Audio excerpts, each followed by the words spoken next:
प्यारे बच्चों, मैं हूं आपकी हिंदी शिक्षिका प्रीति। आप सभी का हार्दिक स्वागत है नोवा लर्न बुक्स, जो माउंट एनलाइटमेंट इंटरनेशनल का एक रचनात्मक शिक्षण मंच है। आज का हमारा पाठ है लहरों का गीत। इस कविता में कवयित्री समुद्र की लहरों को जीवंत रूप में हमारे सामने प्रस्तुत करती है। लहरें मानो गाती हुई प्रतीत होती हैं और अपने मधुर स्वर में हमें जीवन का संदेश देती हैं।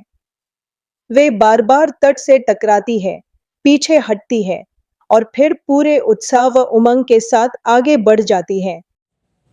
अध्याय 14 लहरों का गीत। प्रस्तुत अध्याय में बताया गया है कि जो लोग बिना घबराए मन में जोश, उत्साह और उमंग लेकर अपने लक्ष्य की ओर निरंतर अग्रसर रहते हैं, वे उन्नति के शिखर पर निश्चय ही विजय पताका फहराते हैं। प्रस्तुत कविता में लहरें हमें यही संदेश देती हैं। आइए कविता पढ़ते हैं। लहर हमें क्या सिखाती हैं? क्या लहरें थकती हैं? क्यों नहीं? अगर लहरें बोल सकती होती तो क्या कहती?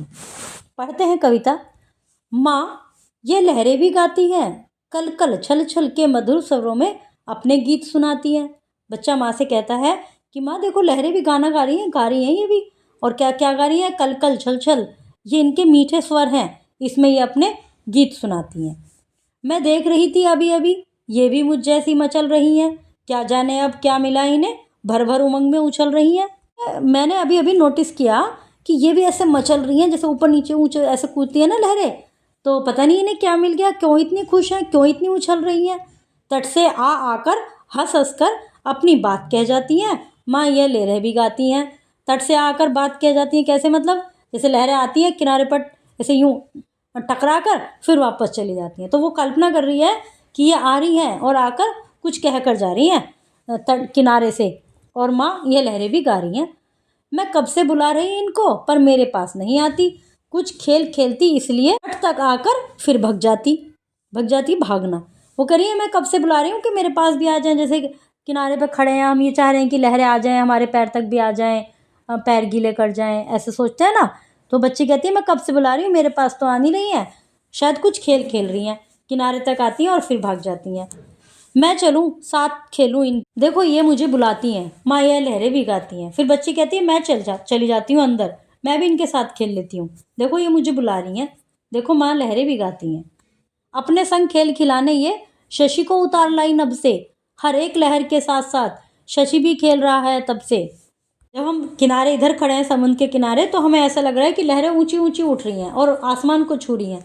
तो बच्ची कल्पना करती है कि ये लहरें देखो, मैं अपने साथ खेलने के लिए शशि चंद्रमा को भी नीचे उतार लाई, वो भी इनके साथ आ गया है नीचे, वो भी खेल रहा है।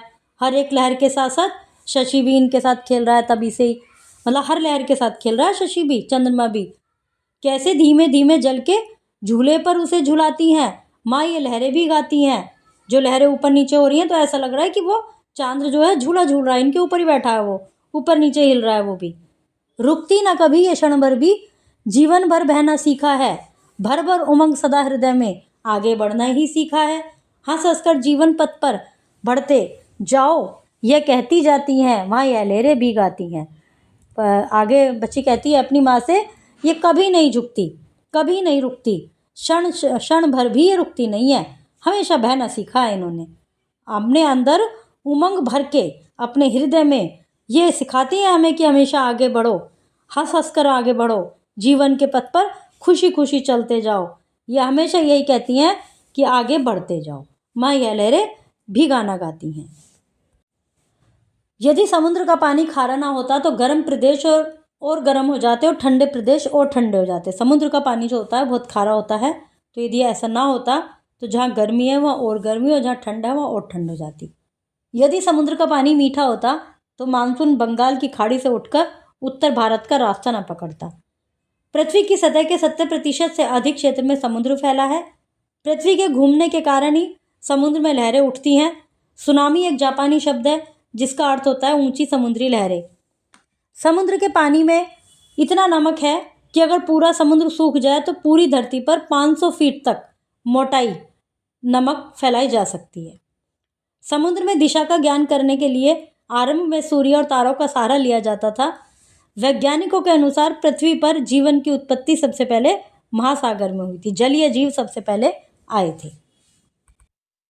प्रिय बच्चों, आज हमने लहरों का गीत कविता से यह सीखा कि जीवन में निराश होकर रुक जाना सही नहीं है। लहरों की तरह हमें भी हर बार नई ऊर्जा के साथ आगे बढ़ना चाहिए। अगली कक्षा में हम फिर मिलेंगे एक नई कविता और नए विचारों के साथ।